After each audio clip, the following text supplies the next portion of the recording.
के बारे में जो एप्लीकेशंस थी वे भी कर ली। तो न्यूटन के 3 लॉज हैं जिसमें वो कहता है कि अगर कोई बॉडी चल रही है तो चलती रहेगी, रुकी हुई है तो रुकी रहेगी, जब तक कि कोई बाहर से फोर्स अप्लाई ना करे। और दूसरे में कहता है कि जो फोर्स होगा वो एक्चुअली में बॉडी को मूव कराएगा। ठीक है, तो उसका जो मोमेंटम होगा फोर्स का, the rate of change of momentum. देखो मोमेंटम होता है बॉडी का मास और वेलोसिटी का मल्टीप्लाई। अब बॉडी चल रही है, अब उस पर आप फोर्स लगाओगे तो क्या उसका मास चेंज होगा? नहीं ना, चेंज क्या होगा उसका? वेलोसिटी। तो वेलोसिटी चेंज होगा तो एक्चुअली मोमेंटम चेंज होगा। तो कह रहा है जितना आप फोर्स लगाओगे उस फोर्स से उसका मोमेंटम चेंज हो रहा है। अब कह रहा है जितना rate of change of momentum होगा, यानी कि मोमेंटम चेंज होने का जितना ज्यादा स्पीड होगा उतना ही क्या होगा? फोर्स होगा। जितना ज्यादा आप फोर्स लगाओगे मोमेंटम उसी स्पीड से चेंज होगा। ठीक है, ये सेकंड लॉ में कहता है। सेकंड लॉ को ये कहा जाता है एक्चुअली में the true law of motion.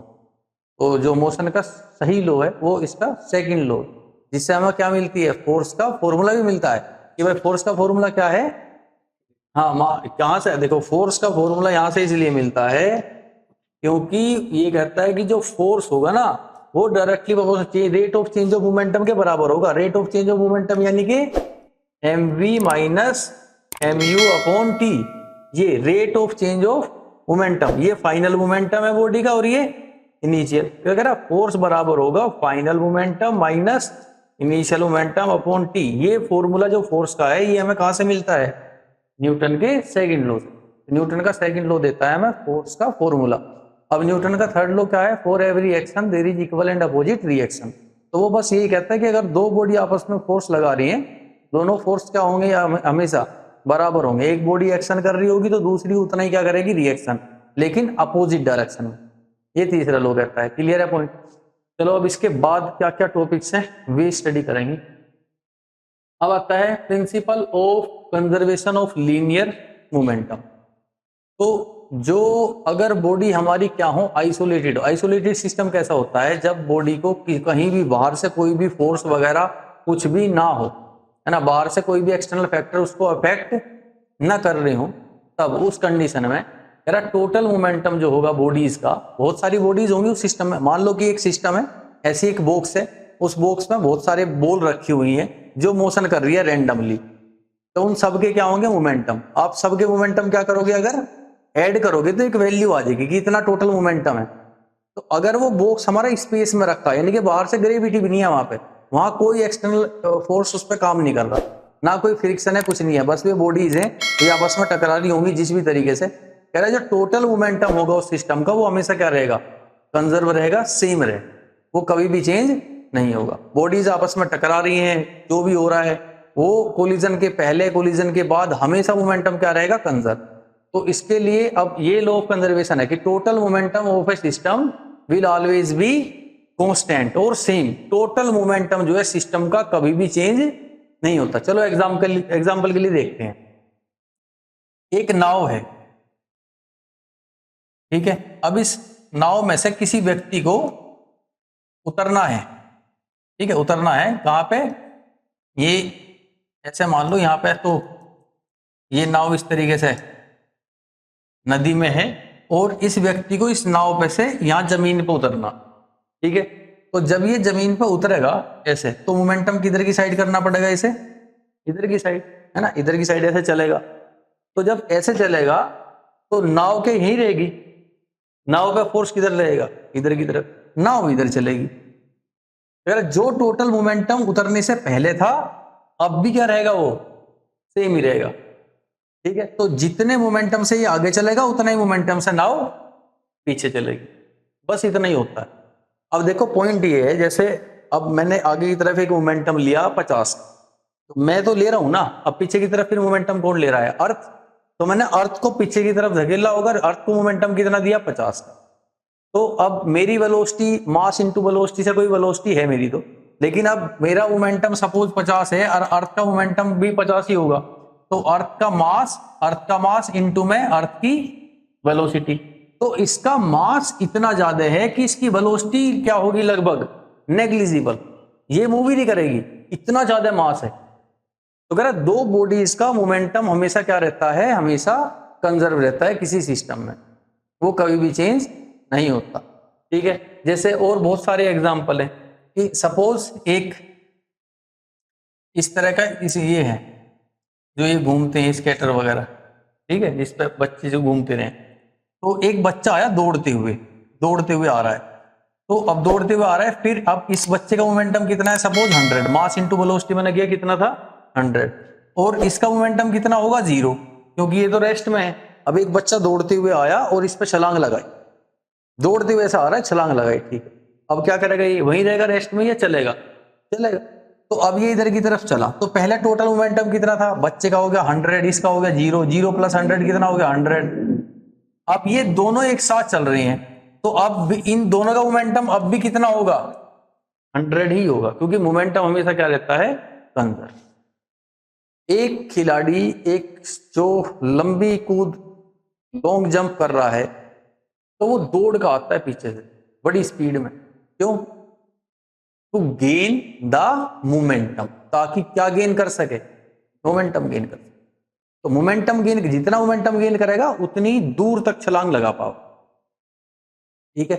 तो मोमेंटम एक्चुअली में गेन करना होता है। तो यहां पे हम देखेंगे कि सिस्टम का वो सिंपल सा पॉइंट है कि सिस्टम का टोटल मोमेंटम कभी भी चेंज नहीं होगा, वही एक प्रक्रिया से पहले होगा और वही उस प्रक्रिया के बाद भी होगा, टोटल मोमेंटम चेंज होगा। अब इसका डेरिवेशन है वो ध्यान से हम करेंगे कि हम लेंगे दो बॉडी जिनके अपने अपने मास होंगे और वे अपनी अपनी वेलोसिटी से चल रही होंगी, और हम देखेंगे कि उन दोनों बॉडी के टकराने से पहले उनका मोमेंटम क्या है, और क्या वो बॉडी के टकराने के बाद भी उतना ही है या वो चेंज हो रहा है। आगे बात समझ में। तो अब दो बॉडीज कंसीडर करेंगे।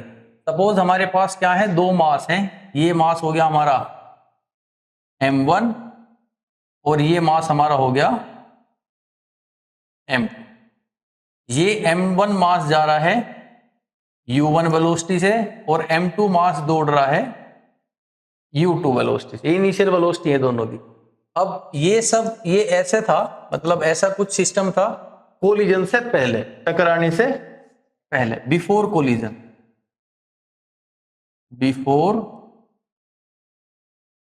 कोलिजन, कोलिजन से पहले की प्रक्रिया है। तो इसका कुछ ना कुछ मोमेंटम होगा इस बॉडी का, कितना मोमेंटम है इसका p1, उसका वैल्यू क्या होगा m1 u1, इसका मोमेंटम कितना है p2, वैल्यू क्या होगी m2 u, ठीक। अब कोलिजन हो गया, ये सपोज u1 वेलोसिटी से ज्यादा है ना, तो ये इससे टकराएगा, तो अब ये इससे टकरा गया, m1 जो है इस m2 से टकरा गया। तो कोलिजन के बाद, आफ्टर कोलिजन, तो कोलिजन के बाद अब दोनों की वेलोसिटी क्या होगी, चेंज होगी। अब जो u1 से जा रहा था उसकी वेलोसिटी होगी v2, भाई इसकी इनिशियल वेलोसिटी पहले u2 थी, अब कितनी है v2, इसका इनिशियल वेलोसिटी पहले u1 था, अब कितना है v1। तो इनके वेलोसिटी चेंज होते ही इनके मोमेंटम भी क्या होगी, चेंज होगी। तो इसका मोमेंटम पहले p1 था, अब इसका कितना मोमेंटम है p1 डैश, और वैल्यू क्या होगी m1 v1। इसका मोमेंटम पहले p2 था, अब कितना होगा p2 डैश, जिसका वैल्यू होगा m2 v2। तो कुछ इस तरह के मोमेंटम आ गए, ठीक है। ये बॉडी थी ऐसे जा रही थी, टकराई, और टकराने के बाद इनके वेलोसिटी चेंज हो गए, मोमेंटम चेंज हो गए। हमें प्रूव करना है कि जो टोटल मोमेंटम कोलिजन से पहले था सिस्टम का, वही टोटल मोमेंटम कोलिजन के बाद भी होगा। That means p1 plus t2 जो है बराबर होंगे p1 dash plus p2 dash के। अगर हमने ऐसा प्रूव कर दिया तो एक्चुअली में law of conservation of linear momentum क्या हो जाएगा, हमारा प्रूव हो जाएगा। क्योंकि ये लॉ कहता है कि according to this principle in an isolated system, isolated system that means जिसपे बाहर से कोई भी फोर्स अप्लाई ना हो रही हो, तो the vector sum of linear momentum of all the bodies of the system, तो सिस्टम की जितनी भी बॉडीज हैं उन सब के मोमेंटम के जो वेक्टर सम हम करेंगे, जोड़ करेंगे, वो हमेशा क्या रहेंगे, सेम रहेंगे, और वे अफेक्ट नहीं होंगे, ठीक है। Not affected to the mutual attraction और मतलब म्यूचुअल एक्शन रिएक्शन, कि आपस में टकरावेंगे, कोई एक्शन करेगा कोई रिएक्शन करेगा, उनसे उनके टोटल मोमेंटम पे कोई भी प्रभाव नहीं पड़ेगा। इसका मतलब है जितने कोलिजन होंगे, जो भी कुछ होगा, जो भी वेलोसिटी चेंज होगी उनके टकराने से, कहीं जाने से, कुछ भी करने से, डायरेक्शन चेंज होने से, वो टोटल मोमेंटम जो सिस्टम का है वो अफेक्ट नहीं होगा, वो हमेशा सेम रहेगा। वही चीज हम प्रूव कर रहे हैं। तो हमने इसे प्रूव करने के लिए क्या लिए, दो मास लिए m1 और m2, पहले लिख दो यहां। तो consider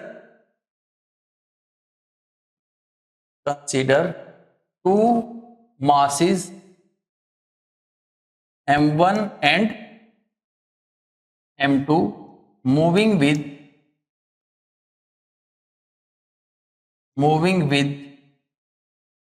velocity u1 and u2. After collision,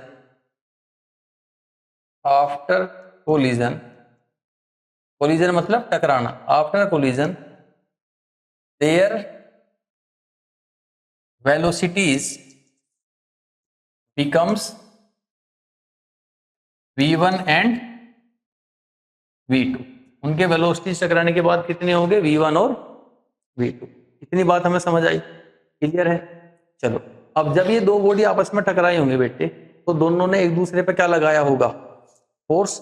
और वे दोनों ही फोर्स आपस में क्या होंगे? इक्वल और अपोजिट. ठीक है, जैसे ये बॉडी इससे टकराई, तो जब ये टकराई होगी, ये m1 बॉडी m2 बॉडी से टकराई होगी, तो इस बॉडी ने इस पे फोर्स लगाया होगा इधर की तरफ. कितना फोर्स लगाया होगा? F21 that means force on body 2/1. इसने इस पे भी लगाया होगा उल्टी दिशा में. कितना? F12 force on body 1/2. और दोनों फोर्स ही क्या होंगे? इक्वल और अपोजिट. तो क्या इन फोर्सेस की वैल्यू हम निकाल सकते हैं? निकाल सकते हो. न्यूटन का सेकंड लॉ क्या कहता है कि फोर्स किसके बराबर होगा? किसी भी बॉडी पे लगने वाला जो भी फोर्स है वो बराबर होगा उस बॉडी के चेंज ऑफ मोमेंटम और अपॉन टाइम के. उसी बॉडी के चेंज ऑफ मोमेंटम के. तो सपोज मुझे F12 निकालना, तो ये किस पे फोर्स है? वन बॉडी पे. तो वन बॉडी पे जो फोर्स है, तो कैसे निकाल लोगे कि वन बॉडी में कितना मोमेंटम का चेंज आया और अपॉन में टाइम, वन ही बॉडी पे. और सेकंड F21 निकालना हो तो सेकंड बॉडी पे. अब सेकंड बॉडी के चेंज ऑफ मोमेंटम को देखना, फर्स्ट का नहीं. इसका देखेंगे बस, इस सेकंड का. सेकंड बॉडी का फाइनल मोमेंटम क्या था? इनिशियल क्या था? फाइनल से इनिशियल घटाओ और डिवाइड बाई टाइम. तो इसका भी फोर्स आ जाएगा. बात समझ आई? तो दोनों फोर्सेस हमेशा क्या होंगे? इक्वल और अपोजिट. ये बात कौन कहता है? हमारा न्यूटन का थर्ड लॉ. ठीक है, तो सेकंड लॉ से हम निकाल लेंगे फोर्स का वैल्यू, कि फोर्स कितनी होगी. ठीक, तो from Newton's second law of motion. तो न्यूटन के मोशन का जो सेकंड लॉ है, उसके हिसाब से दोनों वैल्यूज निकालनी हमें. F12 कितनी होगी बताओ? F12 किसके बराबर होगी? क्या है ये? Force on body 1/2. ठीक है, चलो मैं इसे ही लिख देता हूं, यहां पे लिखो फोर्स ऑन बॉडी 1/2. और इसे क्या कहेंगे हम? F1 किसके बराबर होगी? वन बॉडी पे लगने वाला फोर्स है, तो पहली बॉडी का चेंज ऑफ मोमेंटम. तो पहली बॉडी का मोमेंटम कितना था? P1. टकराने के बाद कितना हो गया? P2 हो गया. अच्छा, P2 सेकंड बॉडी का मोमेंटम है. पहली बॉडी का फोर्स चेक करना ना, तो पहली का चेंज ऑफ मोमेंटम देखो. तो पहली बॉडी का पहला मोमेंटम क्या था टकराने से पहले? P1. टकराने के बाद कितना हो गया ये? P1 dash. तो इस बॉडी पे फोर्स देख रहे, तो इसी का मोमेंटम का चेंज बताओ. तो चेंज कितना है मोमेंटम में? P1 dash minus P1. यही है ना change in momentum. Final momentum minus initial. तो पहली बॉडी का फोर्स चेक कर रहे, तो पहली बॉडी का फाइनल मोमेंटम माइनस पहली बॉडी का इनिशियल मोमेंटम और अपॉन में टाइम. ठीक है, तो ये हमारा आ गया F12. एंड अब क्या निकालना? F21. अब निकालना है फोर्स ऑन बॉडी 2/1 यानी कि F21. तो F21 क्या होगा? सेकंड बॉडी का मोमेंटम का चेंज अपॉन टाइम. तो सेकंड बॉडी का मोमेंटम कितना हो गया टकराने के बाद? P2 dash. पहले कितना था? P2 और डिवाइड बाई T. और ये हमारी क्या है इक्वेशन? ठीक है, तो न्यूटन के सेकंड लॉ से हमने दोनों फोर्स निकाल लिए, जो दोनों बॉडीज ने आपस में फोर्स लगाई. अब न्यूटन के थर्ड लॉ में हम क्या करेंगे? दोनों फोर्स को इक्वल रख देंगे, but in the opposite direction. ठीक है, तो now according to Newton's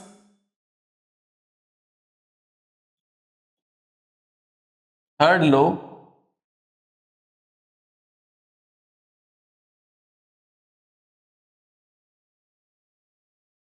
F12 बराबर होगा माइनस F21 के। यही थर्ड लॉ है कि दोनों फोर्सेस इक्वल होंगे और अपोजिट होंगे, तो इनकी वैल्यूज रख दो यहां से जो न्यूटन के फर्स्ट लॉ से निकाल लिया हमने। तो F12 की वैल्यू क्या है, P1 dash minus P1 upon T that is equal to minus में P2 dash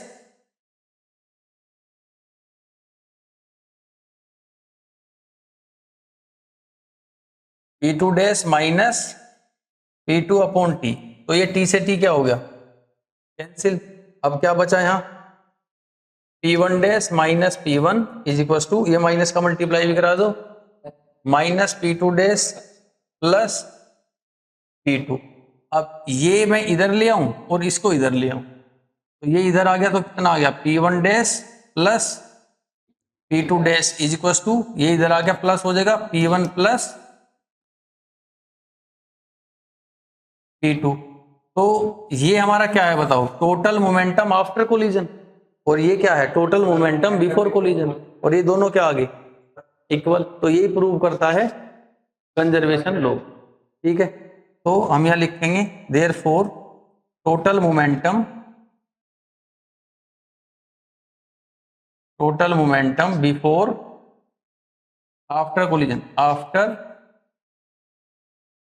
collision that is equals to total momentum before collision, which proves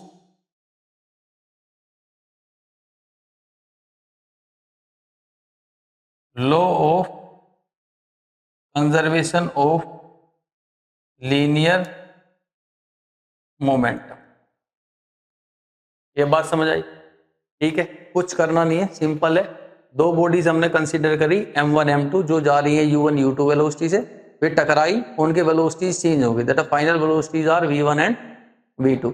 तो दोनों वेलोसिटी, दोनों बॉडीज के मोमेंटम में चेंज आया। पहली बॉडी का मोमेंटम P1 था, बाद में P1 डैश हो गया। दूसरी बॉडी का मोमेंटम P2 था, बाद में P2 डैश हो गया। टाइम ऑफ कोलिजन कितना है, T। तो हमें फोर्स निकालना न्यूटन के सेकंड लॉ से। न्यूटन का सेकंड लॉ कहता है फोर्स किसके बराबर होगा, change of momentum upon time, rate of change of momentum. तो फर्स्ट बॉडी का rate of change of momentum निकाल लो, तो बराबर फर्स्ट बॉडी के फोर्स के सेकंड बॉडी का चेंज ऑफ मोमेंटम निकाल लो, rate of change of momentum, वो हो गया सेकंड बॉडी के फोर्स के। थर्ड लॉ लगा के दोनों फोर्सेज को बराबर और माइनस में बराबर कर दो, इक्वल एंड अपोजिट, और आंसर आ जाएगा। फाइनल मोमेंटम जो होगा सिस्टम का वो इनिशियल मोमेंटम के टोटल के बराबर होगा। क्या ये बात समझ आ गई? अब इसके बहुत सारे एप्लीकेशंस हैं, ठीक है। अच्छा एक बात बताओ, एक बॉडी जो यहां है बिल्कुल सेम इसी स्थिति में, और इसका मोमेंटम मैं कहूं कि इस डायरेक्शन में अगर 100 है, तो दूसरी बॉडी का इस मोमेंटम, ये इस डायरेक्शन में मोमेंटम कैसा होगा, प्लस 100 या माइनस, प्लस में माइनस में होगा। तो एक बॉडी अगर इधर जा रही है, उसका मोमेंटम मैं इधर प्लस ले रहा हूं, तो दूसरी का इधर क्या लेंगे, माइनस में लेंगे, क्योंकि ये फॉर्मूला है मोमेंटम का, मास इनटू वेलोसिटी। और वेलोसिटी क्या है हमारी, वेक्टर क्वांटिटी है, और वेक्टर क्वांटिटी में अगर आप डायरेक्शन उल्टी कर दोगे तो वो प्लस का क्या हो जाएगा, माइनस हो जाएगा। ठीक है, अब ध्यान दियो इस चीज में। चलो ठीक, नेक्स्ट अब इसमें आता है application of law of conservation of momentum. तो law of conservation of momentum के बहुत सारे एप्लीकेशन है, जिसमें से एक क्या आ गया, रिकॉइलिंग ऑफ गन। तो रिकॉइलिंग ऑफ गन का मतलब है कि गन जो पीछे की तरफ फोर्स लगा, जैसे हम फायर करते हैं तो पीछे की तरफ हाथ में एक झटका महसूस होता है, ठीक है, तो एक फोर्स लगती है पीछे की तरफ बैकवर्ड डायरेक्शन में, इसी को क्या कहते हैं, रिकॉइलिंग ऑफ गन। ठीक है, जो फायर फाइटर्स होते हैं ना, तो अब उन्हें सिखाया जाता है कि जो होज पाइप है जिससे वाटर निकलता है आग बुझाने के लिए, तो उसको कैसे पकड़ना है। तो इस तरीके से कुछ ऐसा पकड़ते हैं कि वो जब वाटर उसमें से बाहर निकल रहा होगा बड़ी स्पीड में, तो वो पाइप एक्चुअली में फोर्स किधर लगा रहा होगा, पीछे की तरफ। अगर वो उसे हल्के से ढीले हाथ से या गलत टेक्निक से पकड़ेगा तो पाइप हाथ से छूट के पीछे चला जाएगा, एकदम चला जाएगा। बहुत ज्यादा ट्रेनिंग देनी पड़े, बताना पड़े कि आप बॉडी को ऐसे रखो पीछे की तरफ झुका के, क्योंकि पाइप पीछे की तरफ कोशिश करेगा जाने की, और आपको मोमेंटम देना कि उसे आगे की तरफ, ताकि वो पीछे ना जाए। क्यों हो रहा है ऐसा, क्योंकि जो वाटर निकल रहा है उसमें से वो मोमेंटम कर रहा है आगे की तरफ, तो पाइप किधर करेगा, पीछे की तरफ, ताकि टोटल मोमेंटम सिस्टम का क्या रहे, जो पहले था। और पहले कितना था, 0।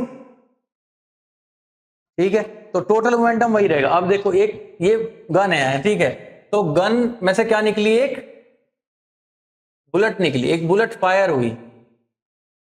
ठीक है, ऐसे एक बुलेट फायर हुई गन में से। तो पहले जब ये बुलेट गन के अंदर थी, ठीक है, तब इस बुलेट का मोमेंटम कितना था, 0, क्योंकि वेलोसिटी 0 है, मोमेंटम होता है मास इंटू वेलोसिटी। गन का मोमेंटम कितना था, 0। टोटल मोमेंटम बिफोर फायरिंग कितना था, 0। अब गन का और बुलेट का बिफोर फायरिंग दोनों का मोमेंटम करोगे तो 0 हो जाएगा।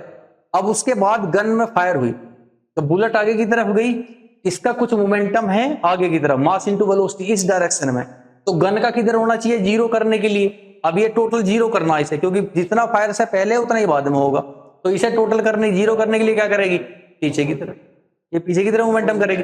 लेकिन इसकी जो वेलोसिटी पीछे की तरफ होगी वो कम होगी। दो चीजों का मल्टीप्लाई मोमेंटम है, मास और velocity.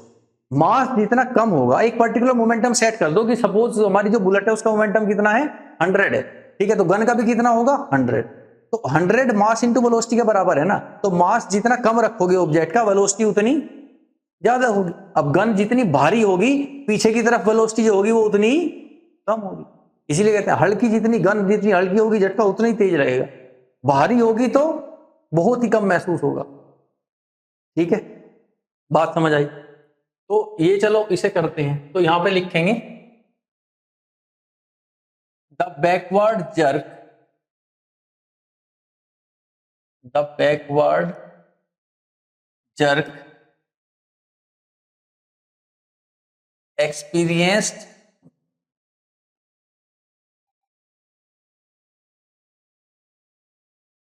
in the gun after firing is known as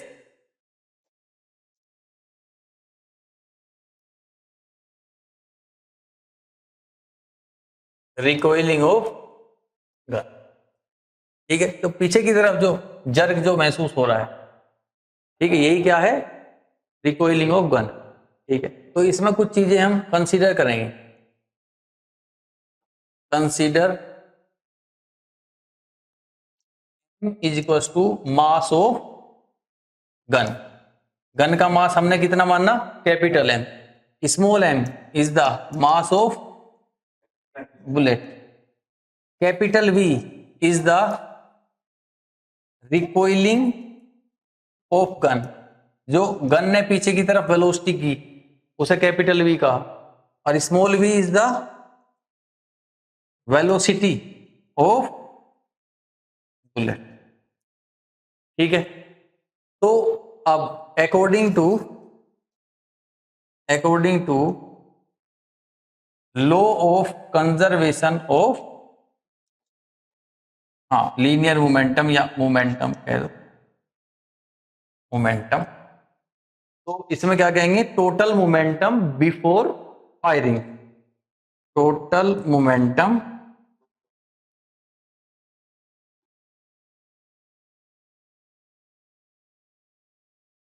before firing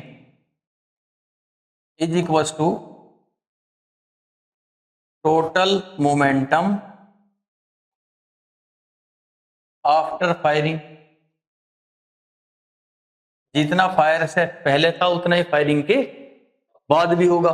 तो बताओ बेटे, फायरिंग से पहले कितना था टोटल, अब mass into capital M, mass into velocity करेंगे ना, तो फायरिंग से पहले मास इंटू वेलोसिटी क्या आएगा, की 0, प्लस बुलेट का मास एम, बुलेट की वेलोसिटी क्या है फायरिंग से पहले, 0, that is equal to mass into, अब आफ्टर फायरिंग के बराबर होगा, आफ्टर फायरिंग, फायरिंग के बाद वेलोसिटी ऑफ गन कितनी है, capital V, plus mass into bullet की वेलोसिटी कितनी है, स्मॉल वी। तो ये होगा टोटल मोमेंटम आफ्टर फायरिंग, और ये टोटल मोमेंटम, तो ये तो 0 है हमारा, that is equal to M V plus M V. तो अब इसे इधर ले आओ, तो एम वी आपका हो जाएगा तुम्हारा यहाँ पे, एम वी बराबर आ जाएगा माइनस एम वी। तो हमें तो वी निकालना ना, रिकॉइलिंग ऑफ गन, तो ये किसके बराबर होगा, minus M V upon capital. ठीक है, तो इतना होगा रिकॉइलिंग ऑफ गन। तो इससे हमें पता चल रहा है, देखो रिकॉइलिंग हमारा जितना ज्यादा गन का मास होगा उतना ही रिकॉइलिंग कम होगा, इनवर्सली प्रोपोर्शनल है। ठीक है, तो मास गन का ज्यादा होगा तो रिकॉइलिंग जो पीछे की तरफ वेलोसिटी है गन की वो कम होगी। क्लियर है पॉइंट? नेक्स्ट है apparent weight of a man in A lift. Lift का सिस्टम समझना हमें ध्यान से, ठीक है। तो अब लिफ्ट में ना देखो, अब लिफ्ट का सिस्टम समझने के लिए आप ऐसा मान लो जैसे आप एक लिफ्ट में हो और आप खड़े हो एक वेइंग मशीन के ऊपर जो वेट नापती है, ठीक है। अब सिंपल सा कंसीडर करना कि अब लिफ्ट हमारी कैसी है, रेस्ट में है। जब हमारी लिफ्ट कैसी होगी, एट रेस्ट। तो अब जो एक्चुअली में एक्सपीरियंस्ड वेट होगा वो बताना है। अब इस लिफ्ट के अंदर क्या है भाई, वेइंग मशीन। इस लिफ्ट के अंदर रखी हुई है वेइंग मशीन। अब ये वेइंग मशीन आपका वेट कितना नाप रही होगी जब ये लिफ्ट कैसी है, रेस्ट में। तो कितना वेट नाप रही होगी आपका ये, m इंटू जी। कितना वेट नाप रही होगी, m इंटू जी। के वेट क्या होता है, फोर्स है, ठीक है, जो ग्रेविटी की वजह से महसूस होता है। तो m इंटू जी का लगेगा, क्योंकि जो एक्सेलरेशन है वो कितना है, 0। अगर मैं ये कहूं कि ये लिफ्ट कांस्टेंट स्पीड से ऊपर जा रही है या कांस्टेंट स्पीड से नीचे आ रही है, क्या वेट बदलेगा? अब देखो, जब लिफ्ट शुरू हुई होगी वो कहानी अलग है, जब बंद हुई होगी वो कहानी अलग है। बस अब ये देखो बीच में आपने देखा ही नहीं, अरे तो वो रेस्ट में देखा, ठीक है इतना था, और अब थोड़ी देर बाद लिफ्ट चली, थोड़ी देर बाद देखा अभी कांस्टेंट स्पीड से जा रही है, फिर देखोगे क्या कोई चेंज होगा? नहीं होगा। क्यों नहीं होगा? क्योंकि एक्सेलरेशन कितना है, 0। वो कांस्टेंट वेलोसिटी से जा रही है, तो कांस्टेंट वेलोसिटी से ऊपर जा रही हो, कांस्टेंट वेलोसिटी से नीचे आ रही हो, वेट में कोई भी चेंज नहीं होगा, वेट उतना ही एक्सपीरियंस होगा, ठीक है। वेट एक्सपीरियंस आपको ज्यादा या कम तब होगा जब क्या हो, एक्सेलरेशन हो। चलो अब दूसरी कहानी देखते हैं कि बी में in upward acceleration, in upward acceleration. अब ये जो लिफ्ट है, ये जो लिफ्ट है, अब यहां वेइंग मशीन रखी है,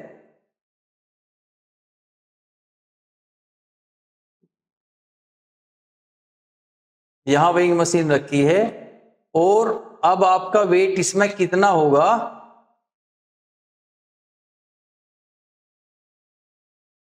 ये आपको बताना है कितना होगा। अब एक्सेलरेशन कैसा हो रहा है भाई, ऊपर की तरफ। अब सोचो एक्सेलरेशन तब होगा जब लिफ्ट स्टार्ट होगी। अब मतलब यहां हो, एकदम से लिफ्ट स्टार्ट हुई, तो स्टार्ट होगा ऊपर जा रही है, तो 0 से ऊपर चलेगी, वेलोसिटी बढ़ेगी तो एक्सेलरेशन होगा ऊपर की तरफ। तो जैसे ही वो स्टार्ट होगी ऊपर चलना शुरू करेगी तो आपका वेट उसमें ज्यादा महसूस होगा या कम? ऑब्वियसली ज्यादा ही महसूस होगा, सिंपल सी बात है। अब उस वेइंग मशीन की जगह ना अपने आप को कंसीडर करके चलो कि कोई आपके ऊपर खड़ा है सर पे, और लिफ्ट एकदम से ऊपर चली, तो उसका वेट आपको ज्यादा महसूस होगा कम? ज्यादा ही महसूस होगा। ऐसे मान लो जैसे आप यू एकदम से ऊपर जीने पे ऐसे चढ़े हो सीढ़ी पे ऊपर, तो जब ऊपर चलोगे तो वेट एकदम से ज्यादा महसूस होगा, समझ गए। और लिफ्ट अचानक से नीचे चले तो वेट कम महसूस होगा। अब ऊपर की तरफ अगर एक्सेलरेशन होगा, इसमें अगर ऊपर की तरफ एक्सेलरेशन होगा तो वेट महसूस होगा m g प्लस g में एक्सेलरेशन ड्यू टू ग्रेविटी में जो एक्सेलरेशन है वो ऐड हो जाएगा। अब जो भी वेट होगा उतना महसूस होगा। बात समझ आई? यानी कि इस लिफ्ट का एक तार भी तो होगा ना, जिस तार पे लिफ्ट जा रही होगी, तो उस तार में जो वेट है, जो टेंशन, जो खिंचाव है वो कितना होगा, अब एम जी प्लस ए। पहले उस तार में जो फोर्स, जो वेट महसूस हो रहा था वो कितना हो रहा था, एम जी का। अब है इन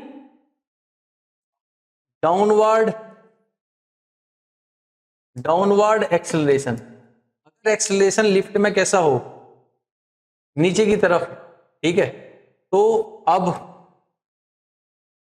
पॉइंट क्या रहेगा, एक्सेलरेशन कैसा हो रहा है, नीचे की तरफ हो रहा है, ठीक है। तो नीचे की तरफ एकदम से लिफ्ट नीचे की तरफ चली, एकदम से नीचे जा रही है, तो वेट उस पर कैसा महसूस होगा हमें अपना, रिंग हमारा वेट उस पर क्या आएगा, कम। कितना आएगा फिर, mg माइनस ए। ठीक है, देखो इन क्वेश्चंस को कराने का सबके अपने अपने तरीके हैं, तो अपना उसी तरीके से समझो जैसे मैं समझा रहा हूँ। ठीक, ये भी ठीक, तो ठीक है, समझ आया। तो जब नीचे की तरफ एक्सेलेरेशन होगा तो वेट होगा mg माइनस ए, ऊपर की तरफ होगा mg प्लस ए। मतलब जो एक्सेलेरेशन है एक्स्ट्रा का जो है वो ऐड होगा या सब्ट्रैक्ट होगा, डिपेंड करेगा ऊपर जा रहा है या नीचे। ठीक है, नेक्स्ट हमारा आ गया कनेक्टेड मोशन। अब कनेक्टेड मोशन ना कई तरह के होते हैं। एक पुली, कनेक्टेड का मतलब है जैसे दो बॉडी है अलग अलग मास की और वे एक रोप से कनेक्ट हैं, दोनों बॉडीज कनेक्ट हैं एक धागे से, एक रोप से। ठीक है, अब एक बॉडी का मास ज्यादा है, एक का कम है, वो बॉडी चल रही है, उसके पीछे पीछे चल रही है, ऐसे है ना। कई सारे तरीके हो सकते हैं। सपोज कि एक टेबल रखी है और इस टेबल पे यहाँ पे एक पुली है, यहाँ एक मास रखा हुआ है, इस मास में धागा बांध के इस पुली पे से निकाला और यहाँ पे एक और मास है। सपोज ये मास इसके मास से ज्यादा है तो क्या होगा, ये मास नीचे की तरफ चलेगा और ये जो मास है वो इस सरफेस पे ऐसे खिसकते हुए इस तरफ चलेगा। तो इस तरह के मोशंस को क्या बोलते हैं, कनेक्टेड मोशन। ठीक है, तो कनेक्टेड मोशन का सबसे पहला एग्जांपल हम यही लेंगे, सिंपल पुली का एग्जांपल। तो सपोज कि हमारे पास क्या है, एक पुली है। ठीक है, और इस पुली पे दो रोप है, एक ही रोप है। इस रोप के एक तरफ क्या है हमारा मास m1 और दूसरी तरफ जो मास है वो कितना है m2। दूसरी तरफ मास है m। अब थोड़ा ध्यान से समझना, ये मास ज्यादा है और ये मास कम है। ठीक है, अब हमने बताया कि जो मास हमारा m1 है वो ज्यादा है और m2 हमारा कम है। ठीक, मुझे बताओ यहां इस धागे में जो टेंशन होगी वो दोनों तरफ सेम होगी या अलग अलग होगी? अलग अलग ऐसा लग रहा है हमें। चलो इस पर चर्चा करते हैं नॉर्मली। यहाँ पे 1 क्विंटल का वजन रखा हुआ है। कितना है, 1 क्विंटल। इधर की तरफ है 10 ग्राम, बस 10 ग्राम। ठीक है, अब इस 1 क्विंटल वजन इधर और इधर 10 ग्राम। ठीक है, अब यहां टेंशन और यहां टेंशन क्या होंगी, अलग अलग होगी या एक जैसी होगी? एक जैसी होगी ना भाई। सपोज देखो, आप खुद एक्सपीरियंस करके देखो। चलो ठीक है, यहां भी 1 टन है, यहां भी 1 टन है, तो आप सोच रहे हो कि इस पर जो टेंशन होगी वो इसकी वजह से होगी, और मैं बता रहा हूं कि दोनों की वजह से होगी। अब देखो कैसे, इधर 1 टन और इधर 1 टन। अब इस वजन को रोकने के लिए हमें रस्सी मजबूत लेनी पड़ेगी, वजन ज्यादा है। अगर मैं इधर 1 टन लूं और इधर क्या लूं, बस एक कबूतर का पंख लगा दूं, बस इतना। यानी रील के धागे से ये मास अब छोड़ सकते हैं हम इन्हें? छोड़ दोगे? क्यों, ये बस ऐसे घूम के नीचे आ जाएगा, धागा टूट जाएगा। अब इस वजन की वजह से इधर कम है ना वजन बहुत, तो होगा ये कि ये उतनी ही ज्यादा रफ्तार से नीचे गिरेगा और ये बस ऐसा आ जाएगी धागा। लेकिन अगर मैं इधर अगर थोड़ा भी वजन बढ़ाऊं तो धागा टूट जाएगा। इसका मतलब क्या है कि दोनों तरफ धागे की टेंशन क्या रहेगी, हमेशा सेम रहेगी। कनेक्टेड मोशन में दो बॉडीज को कनेक्ट करने वाला जो धागा होगा, जो रस्सी होगी, जो रोप होगी, जो थ्रेड होगा, उसमें टेंशन हमेशा क्या होगी, इक्वल होगी दोनों तरफ से। बात समझ आई? क्लियर है? ऐसा क्यों होगा वो अभी समझ लेंगे हम। क्योंकि देखो इसका वेट कितना है एक्चुअली में m1 इंटू जी, लेकिन होगा और एक्सपीरियंस कितना होगा, ये तो ट्रू वेट है, एक्सपीरियंस कितना होगा इस धागे पे वो देखते हैं। तो अब ये मास ज्यादा होगा, ये कम होगा, तो एक्चुअली में ये ऐसे चलेंगे। तो इसमें एक्सीलरेशन होगा किधर की तरफ, नीचे की तरफ, और इसमें एक्सीलरेशन होगा ऊपर की तरफ। तो जो इसका वेट आपको महसूस होगा वो कितना होगा, m1 g। अब g में क्या करोगे, ऐड करोगे, सब्ट्रैक्ट करोगे? एक्सीलरेशन नीचे की तरफ होगा तो क्या करेंगे, सब्ट्रैक्ट करेंगे। m1 g माइनस ए। जैसे ये मास ज्यादा है तो g में ये क्या हो गया, वेट में कम हो गया, ए माइनस कर दिया। ये मास कम था तो यहां पे क्या होगा, m2 g प्लस ए। वैसे ही इसमें एक्सीलरेशन क्या हो गया, ऐड हो गया, क्योंकि इस पे एक्सीलरेशन ऊपर की तरफ है। तो इस धागे पे जो टेंशन है वो दोनों तरफ क्या आई, सेम। क्योंकि देखो नीचे वाला वेट और ऊपर वाली जो टेंशन होगी हमेशा क्या होगी, बराबर होगी। ये जो टेंशन है इसके बराबर है, ये टेंशन इसके बराबर है। ये टेंशन, ये ऊपर नीचे के वेट क्या होंगे, हमेशा इक्वल होंगे। तो इस धागे, ये धागा अगर ये वाला मास नीचे की तरफ जा रहा है, ये भारी है, तो इसमें जी में ये माइनस हो जाएगा। ये हल्का है ऊपर जा रहा है, ऐसा ही इसमें जी में ये प्लस हो जाएगा। अब देखो यहाँ पे आप जितना वजन बढ़ाते जाओगे, एक्चुअली में ये जो एक्सेलरेशन है नीचे आने वाला वो उतना ही ज्यादा हो जाएगा। तो ये एक्सेलरेशन बढ़ता रहेगा, जितना एक्सेलरेशन बढ़ता रहेगा ओवरऑल वेट उतना ही क्या रहेगा तुम्हारा, कम। अब यहाँ पे मैंने क्या कहा, इस धागे पे कुछ भी नहीं बांधा है, ऐसे फ्री छोड़ दिया, और इधर 1 क्विंटल या 10 क्विंटल का वजन है, तो ये एक्सेलरेशन लगभग कितना हो जाएगा, जी के बराबर हो जाएगा। और जी में से जी माइनस करोगे तो इस धागे पे जो टेंशन है वो कितनी आएगी, 0, होगी ही नहीं टेंशन। बात समझ आई? क्या समझ में आया? दो चीजें, एक तो जो कनेक्टेड मोशन होगा उससे दोनों मास से जो जुड़ी हुई जो हमारी रस्सी होगी, धागा होगा, उस पर टेंशन क्या होगी, इक्वल होगा। ठीक है, तो एक में अगर एक्सेलरेशन नीचे की तरफ होगा, दूसरे में ऊपर की तरफ होगा, जाहिर सी बात है, तो एक में जी में ये माइनस होगा तो दूसरे में प्लस हो जाएगा। बात क्लियर है? पॉइंट समझ आ गया? चलो ठीक है। हमें क्या निकालना है इसमें, हमें इसमें निकालना है कि इस धागे पर टेंशन कितनी होगी, और दूसरा निकालना है कि इस बॉडी का एक्सेलरेशन क्या होगा। ये दो चीजें निकालनी होती हैं इसमें, टेंशन और एक्सेलरेशन। धागे पे दोनों तरफ टेंशन क्या होगी, इक्वल, और नीचे वाली जो फोर्स है इसके बराबर होगी, जो अपरेंट फोर्स है, दिखने वाली। ठीक है, तो consider two bodies of mass m1 m2 tied at the ends of an inextensible string which passes over a light and frictionless pulley। ये जो पुली है ये हल्की है और फ्रिक्शनलेस है, इस पर कोई फ्रिक्शन नहीं है। ठीक है, वैसा कुछ सिस्टम हमने लिया और हमने ऐसे देखा। ठीक, अब क्या करेंगे, तो अब हमें टेंशन देखना, टी किसके बराबर है, तो इधर से मैं देखूं तो टी बराबर है m1 g माइनस ए के, और ये हमारी इक्वेशन नंबर 1। और फिर जो दूसरी इक्वेशन से हम देख रहे हैं दूसरी तरफ से, तो टी बराबर है हमारा m2 g प्लस ए के, और ये इक्वेशन है सेकेंड। मुझे निकालना है इसमें एक्सेलरेशन और टेंशन, और दिया मुझे क्या है, एक तो मास दिए हैं और एक्सेलरेशन ड्यू टू ग्रेविटी मुझे पता है। तो मुझे अब इन दोनों इक्वेशन से, ठीक है, अब मैं क्या करूं बताओ, सेकंड स्टेप। तो सबसे पहले दिख रहा दोनों तरफ टेंशन है, अगर मैं इन इक्वेशंस को क्या कर दूं, डिवाइड कर दूं, तो टेंशन से टेंशन कैंसिल हो जाएगी, और इससे हमारा क्या आ जाएगा, फिर एक्सेलरेशन आ जाएगा। फिर जो एक्सेलरेशन की वैल्यू आएगी उसे मैं यहां रखूं या यहां रखूं, तो फिर किसकी वैल्यू आ जाएगी, फिर टेंशन की। ठीक है, बस इतना करना। या फिर ऐसा करो, टेंशन इसके भी बराबर है, टेंशन इसके भी बराबर है, तो ये दोनों भी आपस में क्या होंगे, इक्वल ही होंगे। ठीक है, या ऐसे करके दोनों को इक्वल करके एक्सेलरेशन निकाल लो, फिर उस एक्सेलरेशन की वैल्यू इसमें रख दो या इसमें रख दो, तो टेंशन की वैल्यू आ जाएगी। ठीक है, कैसे भी कर लो। तो हम डिवाइड कर लेंगे, तो डिवाइड इक्वेशन 1/2, दोनों इक्वेशन को डिवाइड किया तो ये आ गया t/t that is equal to m1 g minus A upon m2 g plus A. ये कैंसिल हो गया, यहां आ गया 1 और 1, ये m1 g minus A divide by m2 g plus A, cross multiply करेंगे तो m2 g plus A equal to किसके आ गया, m1 g माइनस ए के। तो m2 g plus A is equal to m1 g minus A. अब इसे multiply करो, m2g plus m2a is equal to m1g minus m1a। मुझे एक्सलेशन निकालना, तो एक्सलेशन वाली टर्म एक तरफ रखूंगा, बाकी दूसरी तरफ, तो ये इधर आ गया, तो m2a और ये इधर आगे क्या हो जाएगा, plus m1a is equal to m1g, और इसे इधर ले आऊं तो माइनस m2g। तो यहां से एक्सलेशन कॉमन ले लिया, कितना आया मेरा, m2 plus m1 is equal to g common आ गया, और m1 माइनस m2, तो एक्सलेशन कितना आ गया, g m1 minus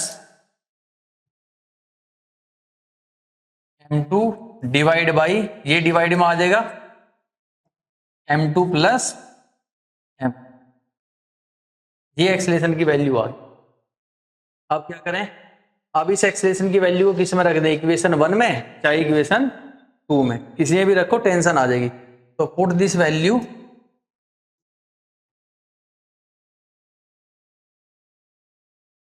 in equation first. तो फर्स्ट में रखें तो फर्स्ट इक्वेशन में रखोगे, फर्स्ट इक्वेशन क्या है, t is equal to m1g minus A, और ये वैल्यू आई हमारी एक्सेलेरेशन की,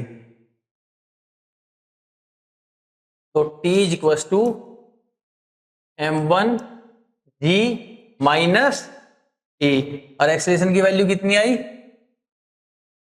हाँ एक्सेलेरेशन की value g m1 minus m2 upon में, हाँ m2 प्लस m1, ठीक है ये है। अब हमें टेंशन निकालनी है, तो t इज इक्वल टू, अब g और g कॉमन है बाहर आगे, तो ये आ गया तुम्हारा m1g। अब यहां पे क्या बचा, 1 minus m1 minus m2 divide by m2 plus m1, इनका एलसीएम लेंगे तो m1g एलसीएम कितना आ जाएगा, m2 प्लस m1 को m1 प्लस m2 भी कह सकते हैं, ठीक है, तो m1 प्लस m2।